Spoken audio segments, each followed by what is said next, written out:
Hello. I'm going to call this episode 22.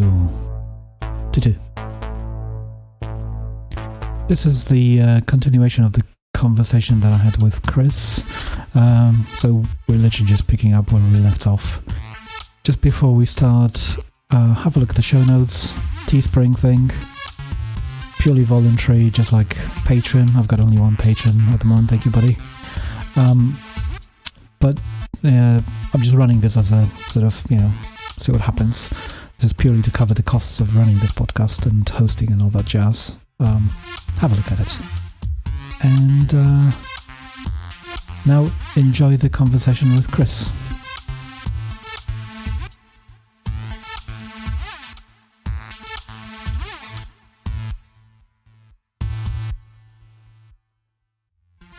I used to drive a Nissan Leaf.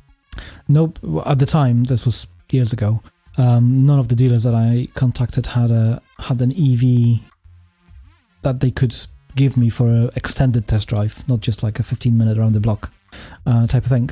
And Nissan was the only one who actually gave me the car for the weekend, for the long weekend. And ultimately I went with them for that. That was one of the reasons.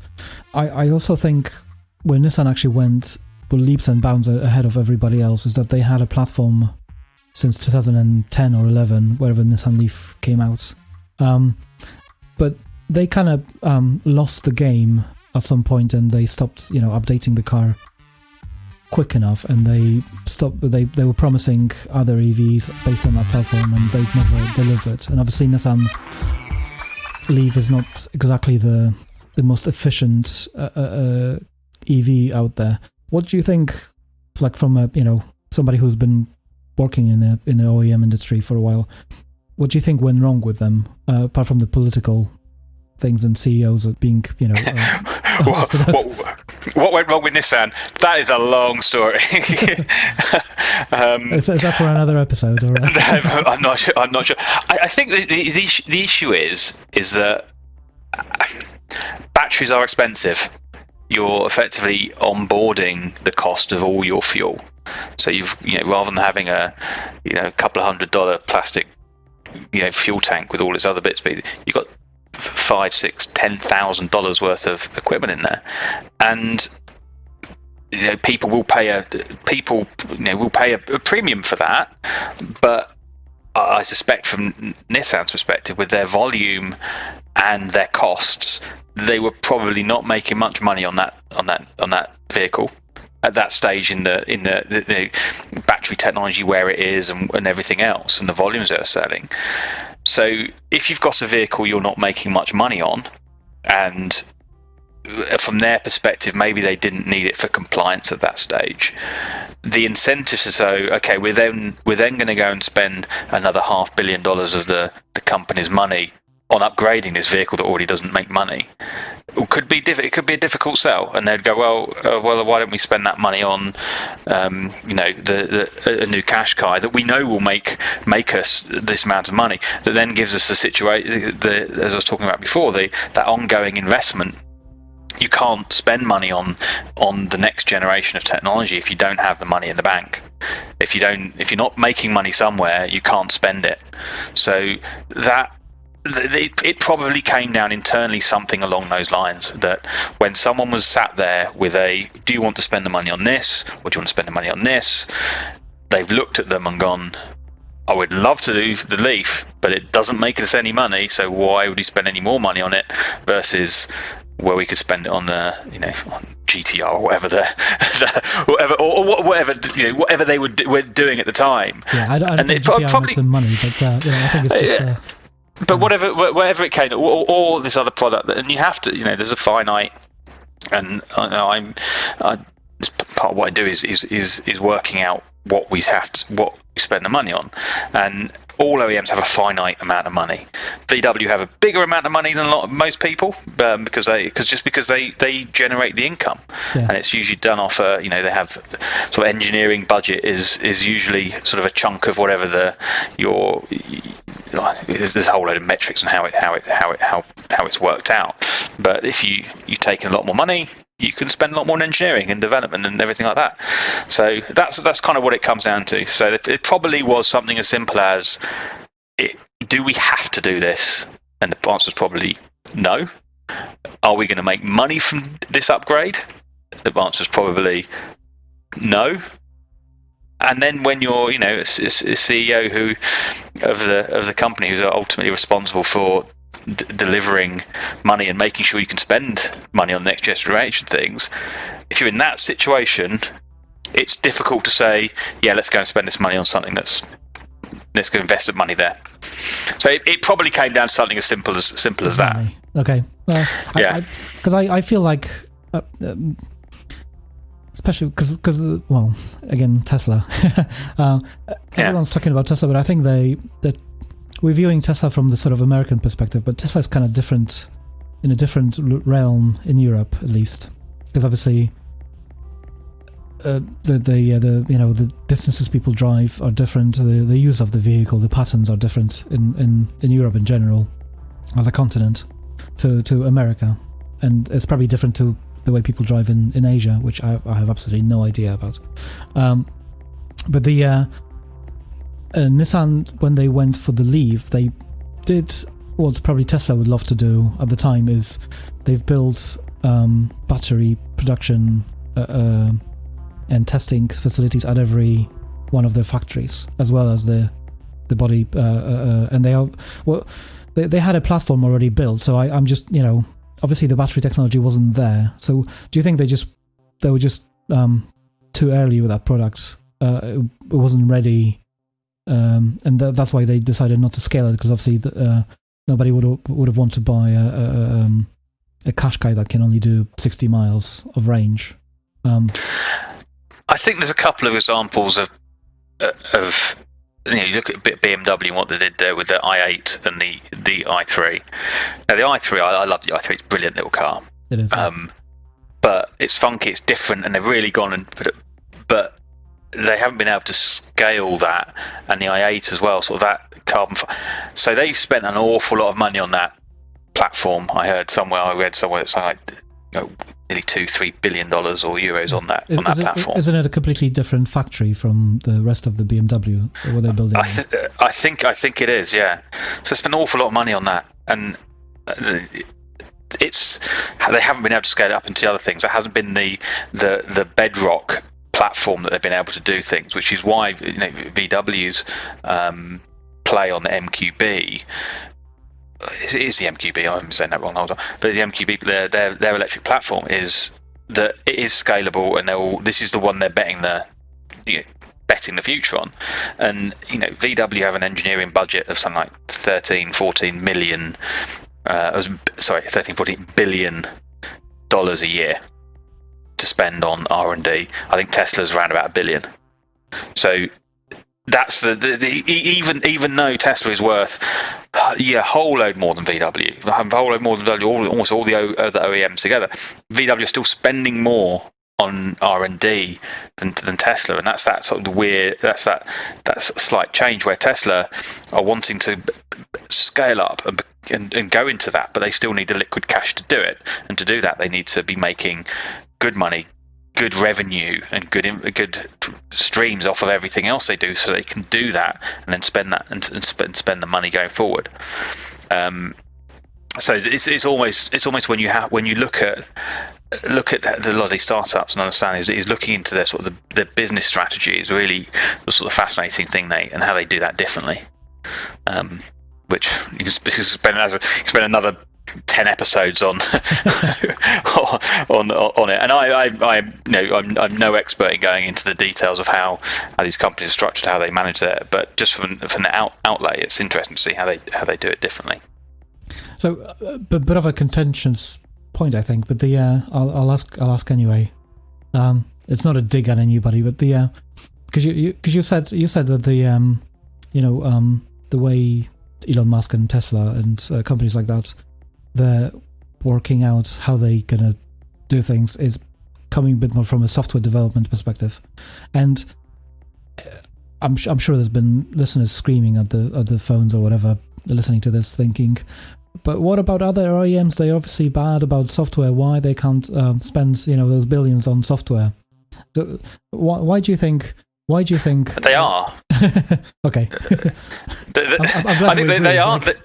No, they are spending the money on software. Oh, okay. To think that out of VW's 12 billion or whatever, that they're not spending a big chunk of that on software is not what I think at the moment.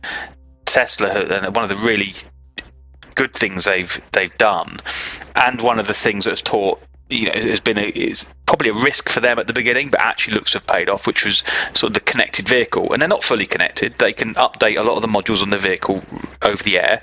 It's not completely updated, but they have shown that actually that adds value, and you can do that. And now, but what they could have ended up doing is putting all this massive amount of cost onto the vehicle. And the modems and the communication, all that stuff costs money, and actually, if they found no way of monetizing that or getting excitement about that, and people were actually go, well, why you keep changing my vehicle every 6 months? Why are you changing that? If people didn't see the value in that, but part of it, the strategy was, well, we're going to put that money in the vehicle. We're going to be giving everybody that capability. We'll work out how we're going to make some money from it, or work out how we're going to market it later. And I think that's the benefit of having someone in charge who's got the vision for it, who doesn't have to, is not really accountable to anybody. He can just go and do that. And I think a lot of the way other OEMs have approached it, it's difficult to make those sort of decisions. It might be, to just do that. So it's really interesting to see how they're doing that. And now, MQB platform says, over-the-air updates, and every EV that's coming out, because it works better on EVs generally. The over-the-air updates, every EV that comes out has now got over-the-air updates. So it's interesting to see how that's a software element of it, and having that sort of going alongside. But it's the willing. I think the interesting bit was the willingness to go and do it, and take the risk that you're going to be updating people's vehicles with a non-zero chance you're going to be bricking their vehicles, or you're going to be causing problems that they're not going to like. And I mean, you have to be confident that your customers are going to be forgiving enough of you if you try that. Yeah, that's a crucial. Like Tesla forums are full of people who are unhappy about changes in the software. And I speak every time I'm at a EV meetup. There's always somebody in a Model 3 turning up and saying, "Oh yeah, this worked in the previous version, but whatever." Like they all know their versions, software versions, and their numbers off top of their head. This has broken that, and I'm just standing there, kind of liking. I feel sometimes like I'm living in a, just going back to the previous analogy, like I'm living in a pre-iPhone era, where if I bought I used to have, I can't remember what it was called. I used to have one of those smart PC or pocket PCs, I think it was called. I can't remember, from Acer, no, some company, I can't remember. It's been so long ago. And I didn't get any software updates on it. Like it just, whatever software he came up with, whatever Windows, because it was usually Windows or Linux that was running. That it was running that forever. Whereas post sort of iPhone, people kind of expect almost that there's going to be your phone's going to improve itself, and you can have updates to software all the time, and bugs going to be fixed 10 minutes after you've reported them, because it's such a quick turnaround. But yeah, well, you can do that with software. You can turn it around a lot quicker, because and you probably know a lot more about it. I'm not a software engineer, but the design test phase and the development phase can be proved out and released a lot quicker, because then you haven't got the tooling phase and the manufacturing phase. You've got you once you've proved out that code and you've tested it and you've proved it works and you're happy with it and it goes for all your sign-offs and whatever else you need to do with it, you then don't have to go and start building factories for it, which is the difference between the speed of software and the speed of hardware. Is that Tesla have come out with an approach where we'll put the hardware in and we'll work out what we're going to do with the software. We'll do something good with the software.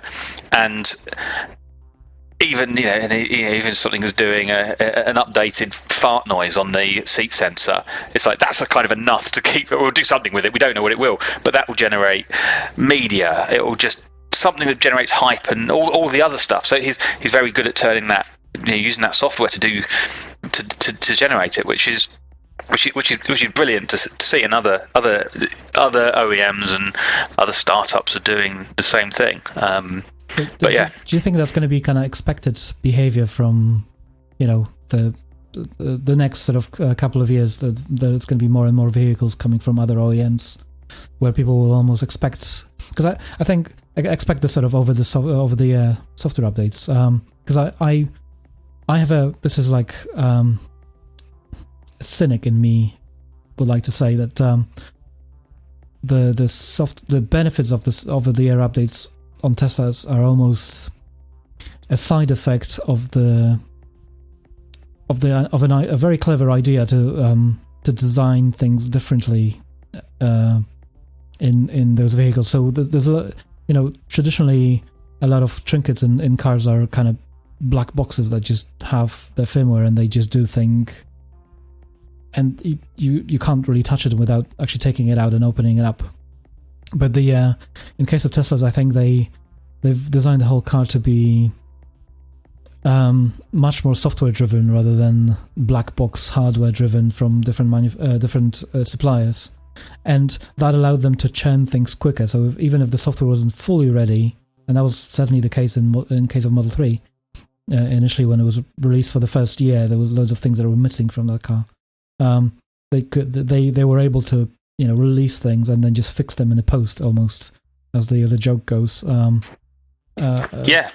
think that's been part of their strategy is get the hardware out early, and then update as it goes along. But what that requires you to do is, because a module that is designed to do one thing, as you're talking about that module, so it's your body control, your crash module, whatever it is, that module, if it's designed to do one thing, it will be designed efficiently. It will design as simple as you can do it to do that job, and do it well, and do it reliably, and do it cheaply, and you can do them at scale.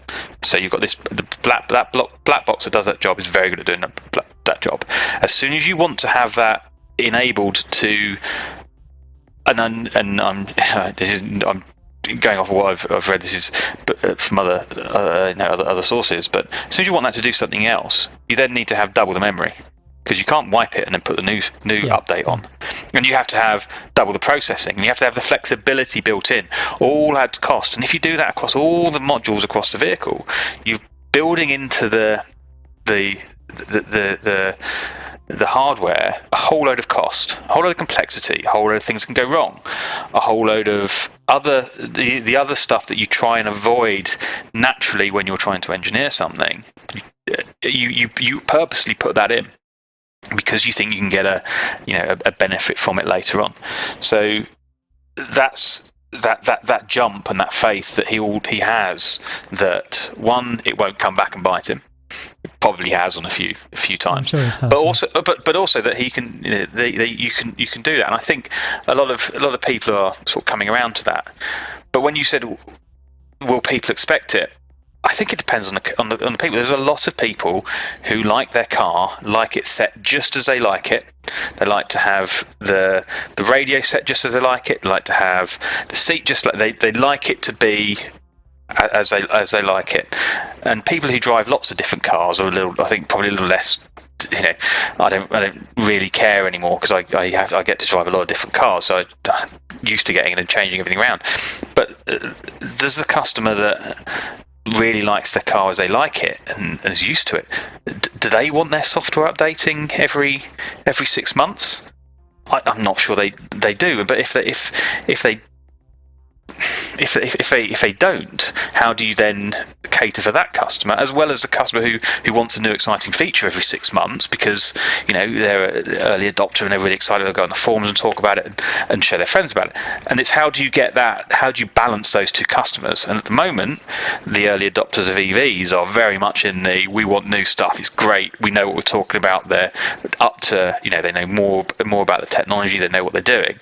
But then when you start expanding that through to people who are just buying a car, this one happens to be an EV, does that same model work? And I don't know. I don't know. It's going to be sort of very interesting to see how that plays out. But I think generally people are, once they get in an EV, as long as it does what they want to do, they see the benefits. They do like it, but it's getting that first step.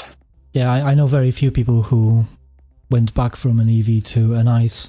And generally, it will be because they were disappointed by the range or the performance of the car in terms of the efficiency, I should say. And sadly, those would mostly be Nissan Leaf owners, because I think it pains me to say that, but I think Nissan Leaf as a platform, at least for somebody who's driven one for over 4 years, it's been really disappointing. Like, I was expecting a bit more in terms of efficiency out of it, especially to compare something like a e-Niro, which is just, I don't know what they're doing, what sort of magic they're churning in there, but you can drive this car fast and hard, and it will still do 200 miles of range, which is just amazing. I don't know what they're doing. Yeah, the secret. Well, but this is the other thing. It isn't just bigger batteries. It's understanding how you use that energy, and that goes from everything from your powertrain losses to your heating and cooling to the big one is your HVAC, and HVAC was your air conditioning and how you control the temperature in your cabin. I think the Model Y now has got a heat pump, which is much more efficient than that seems to be something that is used in houses, is used in tumble dryers as a massive efficiency benefit. And that sort of technology you're going to see as a range extending technology, because with batteries, a bigger battery, you end up as you have bigger and bigger battery, you're having to have more and more battery required to carry the weight of the battery around. Yeah. So you're sort of diminishing return. You starting getting to a point where you can't just keep putting battery at it. You've got to then make it more efficient, or have your battery have a better energy density and all these other things, which is a sort of incremental step of incremental process as you go through. But there'll be a lot more. Just as your car from your gasoline car from 20 years ago. Now I've got when I had a Fiesta that 30 years ago when I was, 20 years ago, maybe back when I was a teenager, and I would get 28 miles per gallon out of it, and it had 90 horsepower. Fine. I've had one which has had 200 horsepower and will drive around all day at 45, 50 miles per gallon.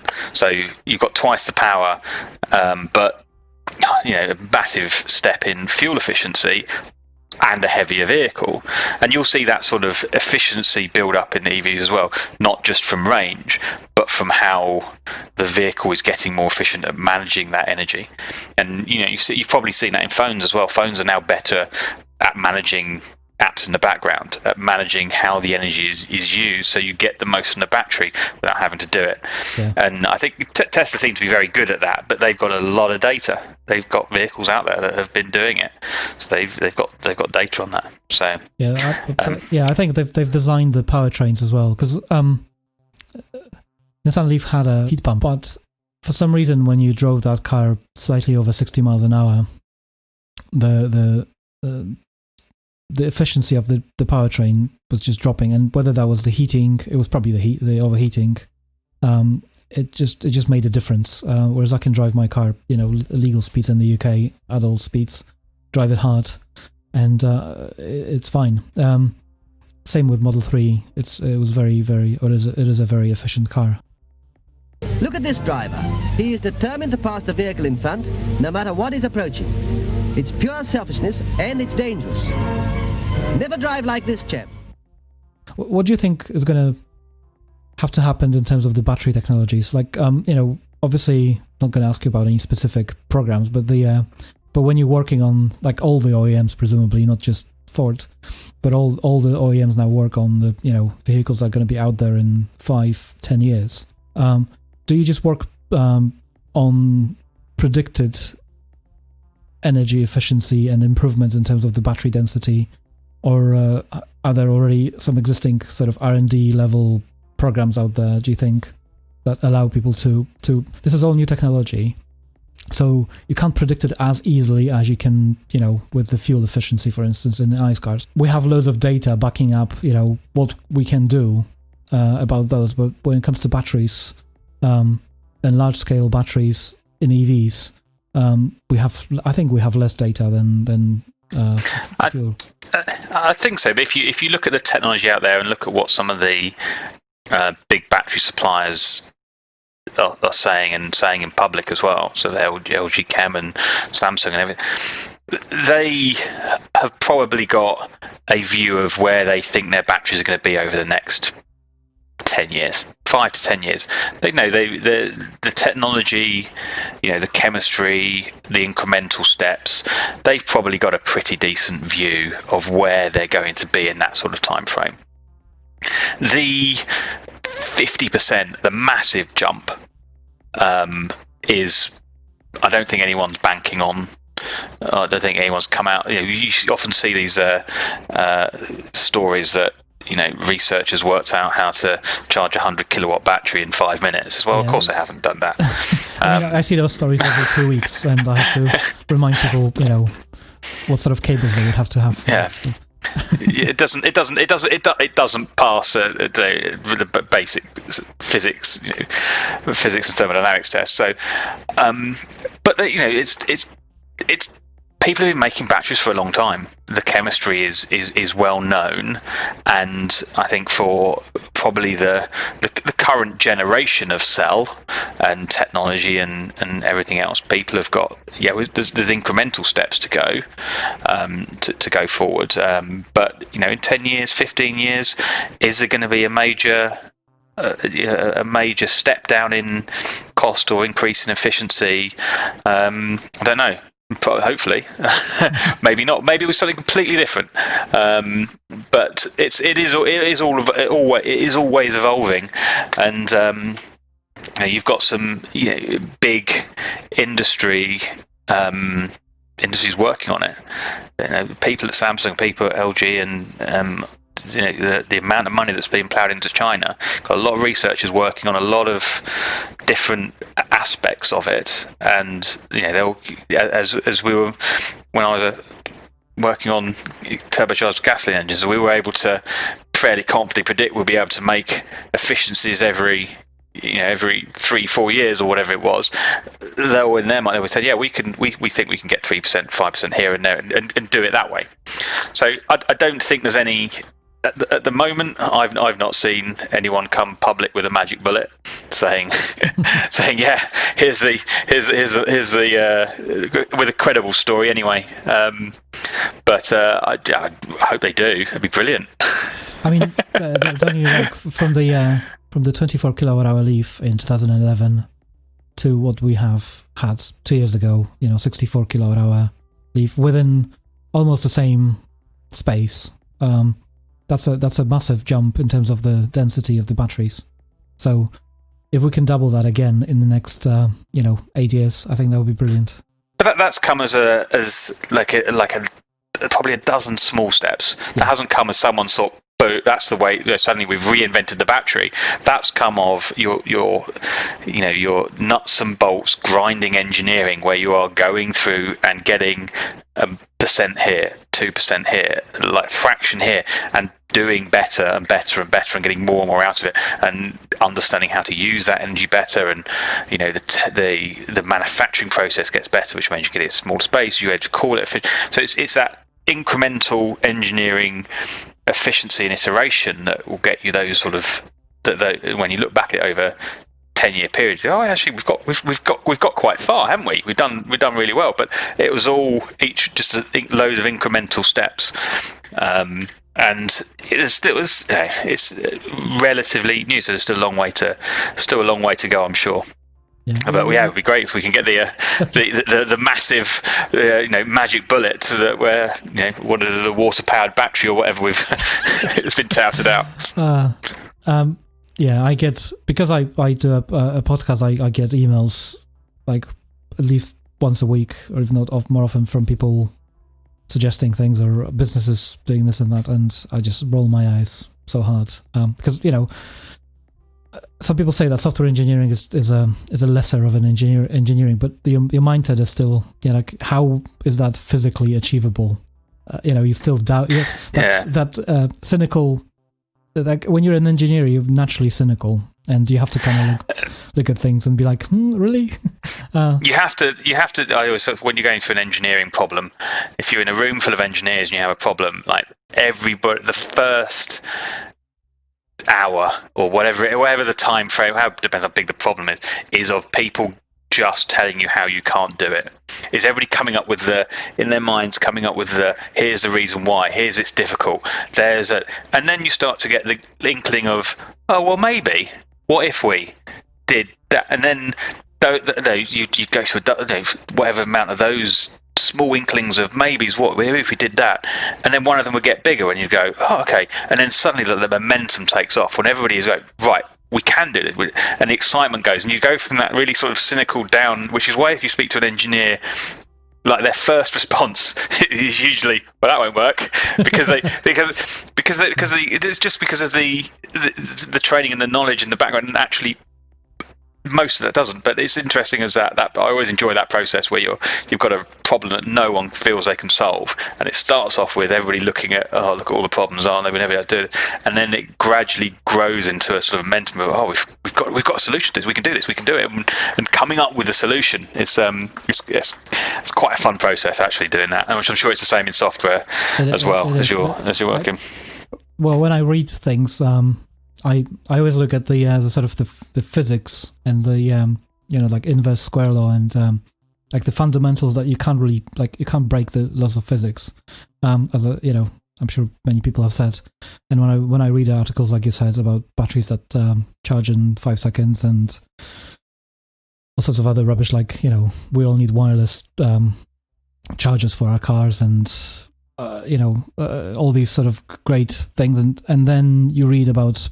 I get information from journalists who write about these things, who are automotive journalists, who are just perpetuating that rubbish, and you're like, oh, do I have to say that again? I generally try not to get into the discussions on cars on social media, or because it's it's not just depressing, but there's not very many things I know. I would consider myself on the Dunning-Kruger curve. I'm starting to come up the valley of despair. I'm starting to come up the other side, where I actually do, through experience and doing it day in day out for years and years and years, I do kind of know what a little bit to the point now I'm talking about. I'm still very aware that there's a massive amount of stuff I just don't know, which is why I'm still trying to do it. But when you realise that the vast majority of stuff that's discussed online is either quite shallow or just outright wrong, it just makes me think that I must be wrong about every other subject I'm not a relative expert on. It's just like, it feels like slightly depressing. The point of view that every subject you think you might know something about that you're not an expert on, you probably don't. Yeah, there's one thing that I'm disappointed about in my life and existence is the fact that I can't spend 10 years on everything I want to love. I would love to have that time to spend on. That's one of the reasons I had some people on the podcast in the past who were talking about EV conversions, for instance, because those are the people who actually know what actually goes into not manufacturing an EV, but actually putting together as something that drives on electricity. And even with the prefabricated kit, it still takes a bit of knowledge and understanding, how to do it. It's not easy.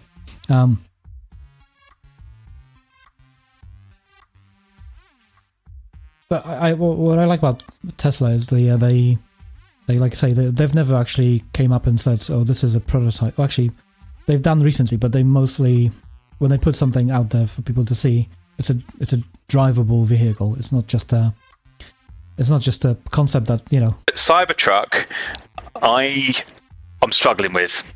To be honest with you, it doesn't fit with what Tesla have done before. Yeah. You look at the all the vehicles they've done before. They're fairly smart looking, have a kind of similar look, but they're not sort of earth shattering. The X is a bit awkward looking thing. But it's got its own look. Well, the Cybertrucks are something completely different, so it doesn't kind of fit in with their sort of slightly brand DNA, and that's before you sort of get into the legalities of having a.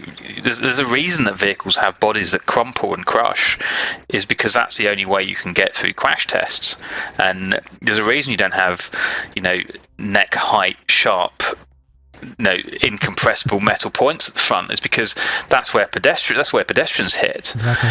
So I'd be really interested to see what that looks like when that gets in production, whether they have to do it as some sort of niche, or whether he just goes, what, my customers aren't the crash safety NCAP 5-star, our customers don't really care about that, so we're not going to bother about it. And we'll make it legal to the extent, and that's the baseline. I think Teslas are going with that truck. I think they're going. There's a saying in the software development industry that the best code is the code that you don't have to write, and even better code is the code that doesn't have to exist.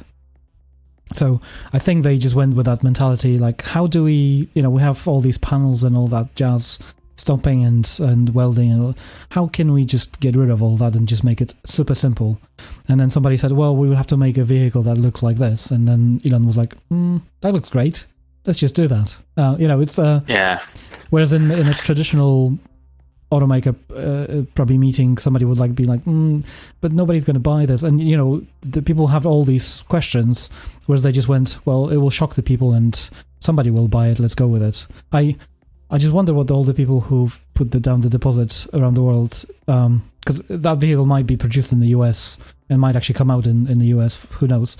They're building a factory. Yeah, because I don't know how safe the sort of American trucks are on the European roads. I fully doubt they're safe as far as pedestrians go.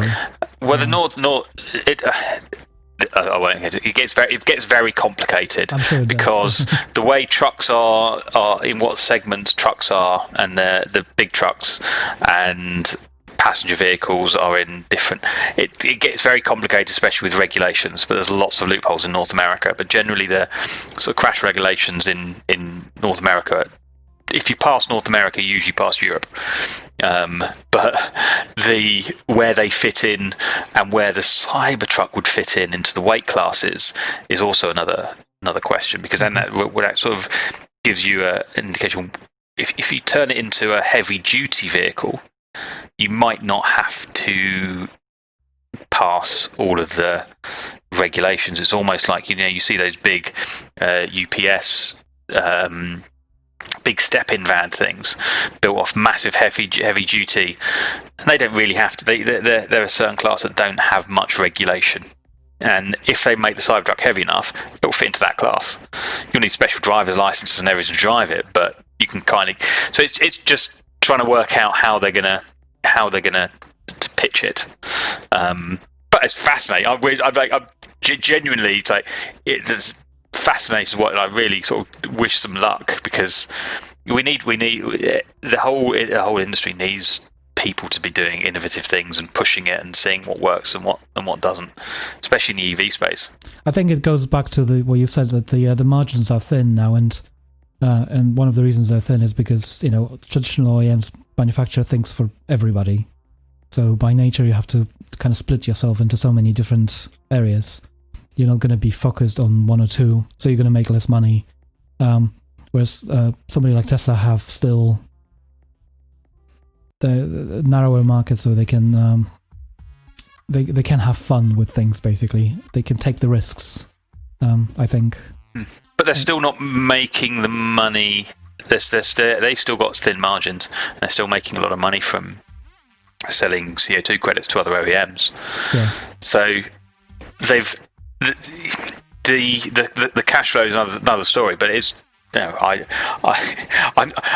still 50-50 on whether it's something they're going to bring to market as it is, or whether it was just a joke. I struggle with looking at it and believing, believing that it's a real thing. And amazing if it is. We need. It would be amazing to see a Cybertruck going down the road. Crazy, it'd be brilliant. I don't know. I'm not a big fan of large vehicles like that people buy, or people seem to be choosing them for I don't know why these days. But the especially don't get me started on mothers driving children in oversized SUVs. I just don't understand the appeal. And in towns, there's this pressure between saying what car do you need as a customer, what car do you need versus what car do you want, because you can sell a car that somebody wants for more money than for one that someone needs. And when you're in the EV space, where you've got a vehicle that intrinsically costs a lot more, you need to be selling a car that someone wants. So you can see why, when Audi have gone into their EV space first, they've gone into it with a really luxury, tricked out e-tron and the e-tron Sportsback, which is a car that certain people will look at and go, yeah, that's nice. You sit in that, and that was a really nicely put together thing that a certain customer will really want. Whereas if you said, well, actually that customer only needs an A2 size vehicle, and you make an A2 size vehicle because that's what they need, they won't pay the money for it, and you won't get that. So this is the thing, because cars are such a for a lot of customers sort of an emotional thing. There's a lot of people have opinions on cars. People have opinions on and have an emotional attachment to their cars and how they interact with them, what they feel about them. So you've got a commodity, a product there that people really, really feel for. So if you can tap into that, you can. Why would you buy an iPhone over or would you buy the top end Samsung phone over your Chinese equivalent? But you don't really need the top. But you look at it and go, yeah, I want that, or whatever else. So you need to be doing things that people really, really want, and that's where it's going to start. As the costs are high, as the prices are high, and you need to get that extra. You need to get that extra revenue for it. OEMs will be focusing on those customers who they are willing to pay more because they really want it, and that's the sort of the emotional bit they've got to tap into to be able to sell it, and then you can use that technology, refine that technology, make it cheaper, and that can get into the slightly cheaper cars where people who I just need a car to do this job or that job but I don't want to pay too much for it. It will fit into that. So that's where that's where it'll go, and then that's sort of into the marketing side of it. That's an interesting discussion, because I think Elon Musk actually said during one of the quarter calls, end of quarter calls, that they either won't sell Cybertruck outside of North America, or they will develop like a slightly smaller version for the rest of the world, because it won't. He was basically saying, well, it won't be. It was designed for North America because it wouldn't pass any legal requirements anywhere else. So yeah, that's interesting. But on the other subject, I wonder if there's ever going to be some sort of a shock point in the culture around the world where people will actually start going back to smaller cars instead of buying.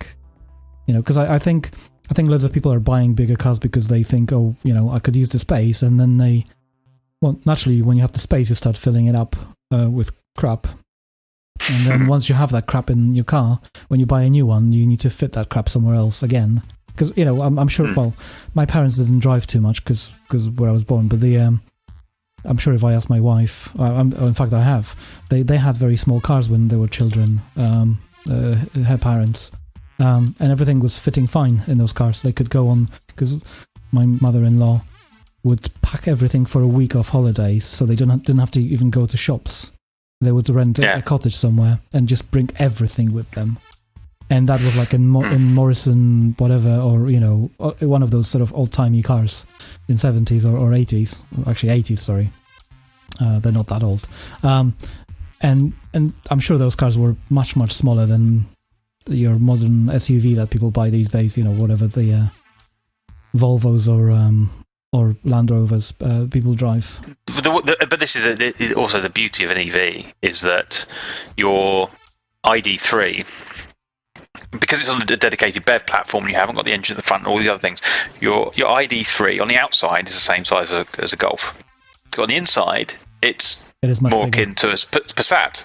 Yes. So that's one of the things you don't have to have the big vehicle to do it. And I suppose I look at it. I'm more akin to looking at what the attributes are. From look at it as efficiency, as all of the other things that go rather than necessarily just the size. Whatever the fault, I know people go, oh, why does everybody have an SUV? So, well, SUV is just a form factor. It's just how it kind of looks. It's not something intrinsic. You've got an SUV that could be a Cadillac Esplanade, which is built on a massive truck frame body that weighs 2.5 tons or whatever it is, or you've got a Nissan Juke. This is a unibody, slightly racked up, big up, both SUVs. But so I'm sort of more looking at what are the attributes, what are the fuel economy, what's its efficiency, what can it do, what can it carry, all of those other things that I think are more important than getting sort of necessarily hung up on. Oh, it's an SUV, so it has to be bad. It's like, okay, well, what electric efficiency can it? What can it do? The Model X is an SUV, and that's incredibly efficient. So it's just, but it's difficult to get out of that mindset, because as you say, people are really having sort of emotional attachment to their vehicles, and people hate SUVs. So, well, why do you hate the SUV? You go, oh, it's too big, it's dangerous. But is it? Look at the attribute. But that's the sort of the emotional drive cars have with people, which is great, but it comes with ups and downs. So yeah. I mean, I personally despise them. Even though you can qualify me as a SUV driver now because I have a Kia Niro, but I don't like them because of the way people don't seem to be able to handle the size. They don't drive in a countryside lane. They drive in the middle of the road, essentially, or they can't park it efficiently, or just like all these things. And obviously, what I hate is the fact that everyone's buying those cars, and I don't think physics is like something natural to people. They don't seem to realize that they're actually burning more fuel because they have a bigger car, even though it says eco all over the dashboard. Yeah. But obviously that problem doesn't exist then with SUV. Well, it shifts a little bit with EVs, because you're still burning more energy, but it's hopefully cleaner energy. So but the problem with parking it will still exist. Yeah. I suppose the difference is the difference in footprint between a Golf and what's the Touran or whatever. What's the SUV version? Touran. It's basically the same footprint. There's not much different. No, the Touareg's a really big one. The big. It's the same. It's the same basic footprint. It's not going to take any more space on the road. It might be a little bit more inefficient. But once you go to EV, you might. But also in that form factor, you might be able to put more battery in, or you might be able to fit that heat pump that gets you the extra range, or you might be able. So it is a different thing. But when I work obviously in commercial vehicle, they're all relatively big, but they all have to have to do a job. And I still really enjoy driving a Ranger. There's something just brilliant about having a car that can carry a ton of load in the back, and do that regularly when you're having to shift stuff, to move material around, and it drives exactly as it would if it was empty. It's because it's built to do that. So it's really interesting having vehicles that are so capable of doing stuff, that on the commercial side, especially when you make the most of those and those limits. But anyway, we won't talk about the internal combustion engine vehicles in the podcast. Completely off topic.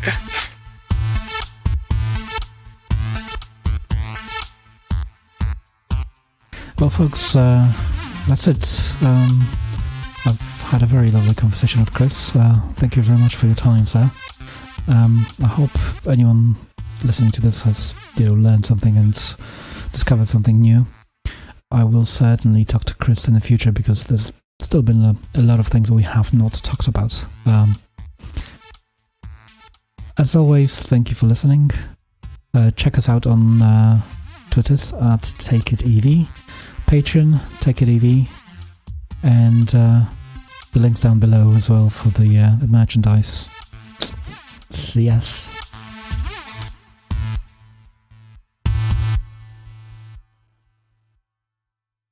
Take it easy.